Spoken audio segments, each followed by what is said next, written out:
Patrícia Corado e este é o canal Língua Minha, um canal dedicado a quem estuda a língua portuguesa, a nossa amada língua portuguesa.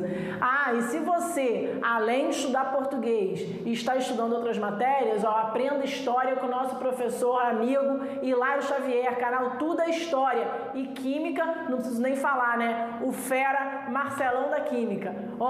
Falta de meio para estudar não é, né? Um abraço! Oi, o Língua Minha traz para vocês hoje uma questãozinha bem recente da VUNESP. E a questão trata de colocação pronominal. Nessa questão, a banca pediu o seguinte: assinale a alternativa correta quanto à colocação pronominal. Sempre que o assunto for colocação pronominal, nós precisamos estar atentos às palavras atrativas que obrigam a ocorrência de próclise e também às situações impeditivas da ênclise. Então, vem aqui com a gente que a gente vai conseguir revisar isso. E todo o conteúdo explicadinho está lá no nosso site www.linguaminha.com.br. Vem aqui. O semblante da esposa não inquietava-o nem repugnava-o. Bom, nós temos aqui duas ocorrências de ênclise. O que é ênclise? É a colocação do pronome oblíquo depois do verbo. Ocorre que, tanto em um caso como em outro, essa ênclise é proibida. Por que ela é proibida? Porque eu tenho não, que é uma palavra negativa e é atrativa, certo? Todos os advérbios, que é o caso do não, e palavras atrativas são elementos, palavras negativas são elementos atrativos, ou seja, obrigam a ocorrência da próclise. Então, aqui, esse não obriga o pronome oblíquo a ficar antes do verbo.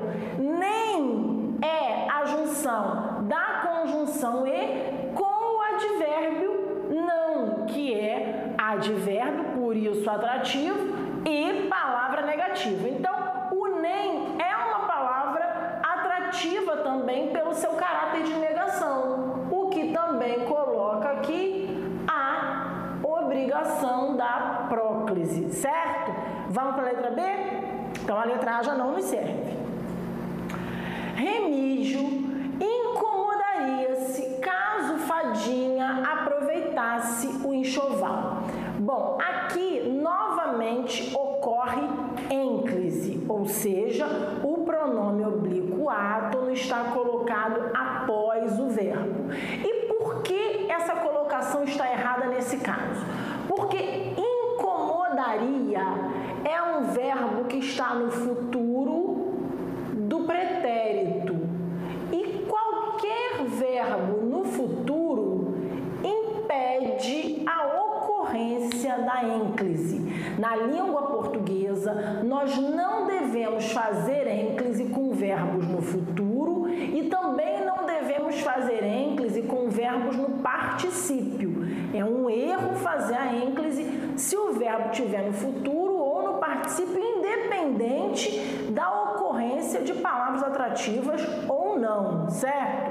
Então, aqui eu poderia fazer uma próclise dizendo Remígio se incomodaria. Poderia também fazer uma mesóclise, porque eu posso fazer mesóclise com verbos no futuro desde que não haja palavra atrativa, e aqui não há. Então, aqui também seria correto dizer incomodar-se-ia. Também seria uma opção. A opção errada é a que foi apresentada. Na letra B, portanto, eu poderia ter próclise, poderia ter mesóclise, mas a ênclise, que foi o que foi apresentado, não poderia ocorrer.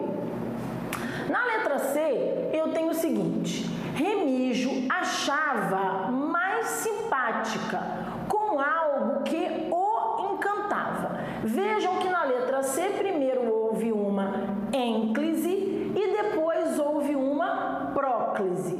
As duas ocorrências na mesma sentença. Então, vamos à ênclise, que ocorre aqui primeiro. Bom, há algum impeditivo para essa ênclise? Vejam, remígio não é uma palavra atrativa, é um nome próprio e não tem nada de atrativo nisso. O verbo não se encontra no futuro, nem tampouco no particípio. Então, eu aqui poderia fazer a próclise? Poderia fazer. Nada tornaria a próclise errada aqui, mas ela não é obrigatória. A ênclise também é aqui uma alternativa possível. Então, essa ênclise está correta, apesar de não ser a única opção correta, porque a próclise também seria correta nesse caso. O mesmo não ocorre nesse caso aqui, com algo que o encantava. Por que o mesmo não ocorre? Porque eu falei ali que eu poderia escolher corretamente pela próclise ou pela ênclise. Aqui não. Aqui ocorreu a próclise. O pronome foi colocado antes do verbo.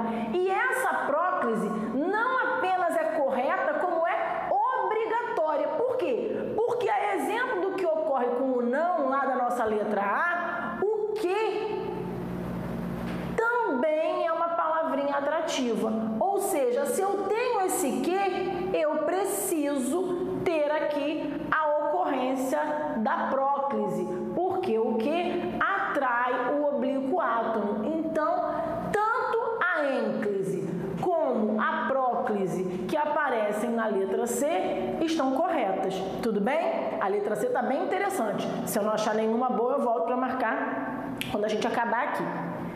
Na letra D eu tenho: tinha transformado-se num monstro. Ora, ocorreu aqui uma ênclise, vocês estão vendo? Mas por que essa ênclise está errada?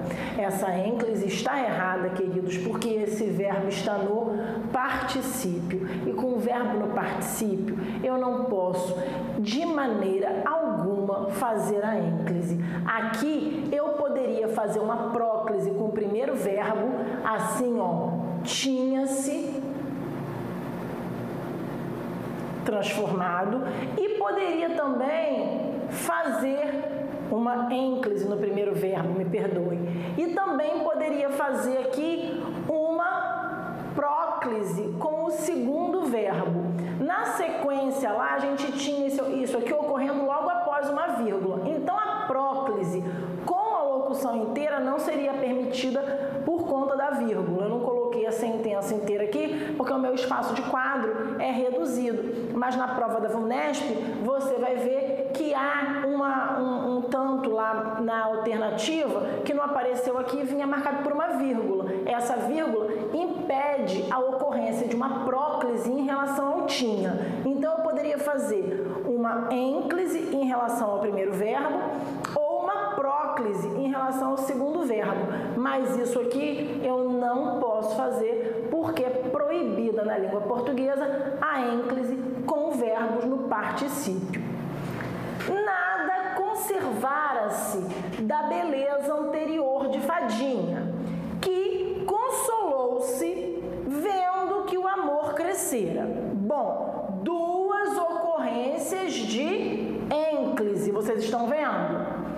A primeira ocorrência está errada por quê? Porque nada é uma palavra atrativa, nada tem um conteúdo semântico negativo. Isso já facilita, a gente sabe que palavras negativas são atrativas, e nada é um pronome indefinido. Pronomes indefinidos, de maneira geral, são palavras atrativas. Então, aqui eu tenho uma próclise obrigatória, porque o nada é palavra atrativa. O mesmo ocorre aqui, fez-se ênclise no caso de próclise obrigatória. Por que próclise obrigatória? Olha o que aqui, gente. O que, seja ele pronome relativo, conjunção integrante, ele vai ser uma palavrinha atrativa. Então, facilita a vida de vocês pensar que o que é uma palavrinha atrativa. De maneira que aqui eu teria que fazer a próclise, ó, que se consolou vendo que o amor crescera. De fato, a alternativa em que a colocação pronominal estava toda correta era na letra C. Tudo bem? Então, ó, abdominal, assim como outros conteúdos gramaticais, você sabe, tudo explicadinho para você lá no nosso site, com mapa mental, com vídeo, com tudo para você aprender a hora que você quiser. Um beijo!